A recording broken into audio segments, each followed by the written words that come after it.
et bienvenue à notre chronique des sports. Aujourd'hui, nous discuterons des substances dopantes dans les compétitions, un sujet délicat, je dois bien l'admettre.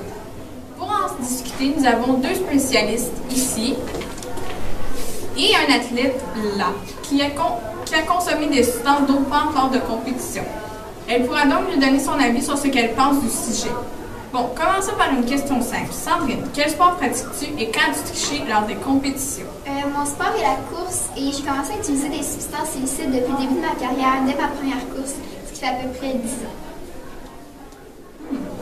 Après ce que tu nous as dit, pourrais-tu nous donner ton point de vue sur le dopage dans les sports de compétition? En y pensant, je me sens un peu mal, mais en même temps, je ne regrette pas. Il faut accepter ses erreurs, même si quelquefois, je doute vraiment que c'était une erreur, parce que je n'étais pas la seule à prendre des substances illicites, puis ça rendait mes fans heureux, parce que c'était eux qui me poussent à bien performer. Parfait. Bon, passons aux spécialistes. Vos noms? Docteur Ménard. Et vous, les docteurs, qui vous étiez, si vous étiez un athlète qui prend pas de substances dopantes et que vous coursez avec d'autres athlètes qui, eux, en prennent, comment vous senteriez-vous? Ils doivent certainement se sentir dans l'injustice, mais ils se sentent plus fiers dans un sens, car eux utilisent leur vraie capacité. Donc, ils sont meilleurs que les gagnants qui doivent prendre des substances pour accomplir leur course.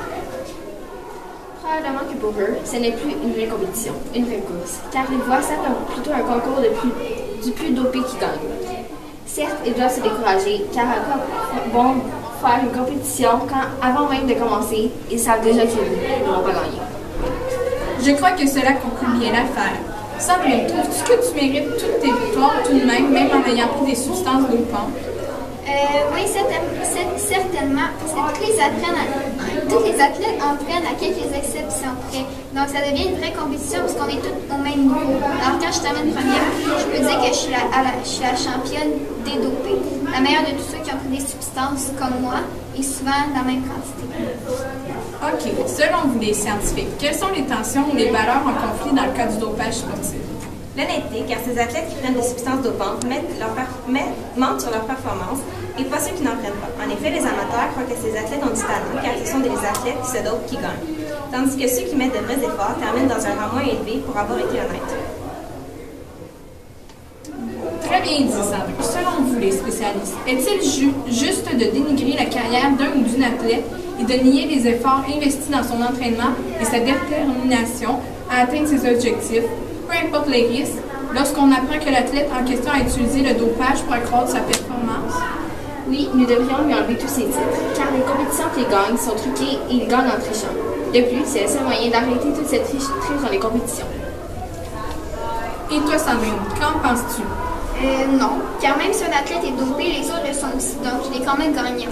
Dernière question. Pensez-vous que si l'athlète est prêt à risquer sa vie en prenant des substances illicites qui l'endommagent, que pour gagner une compétition, qu'on devrait le laisser faire? Totalement. Certainement pas. Bon, alors nous pouvons en conclure que c'est un sujet très délicat et qu'il est dur de savoir si c'est vraiment grave ou non.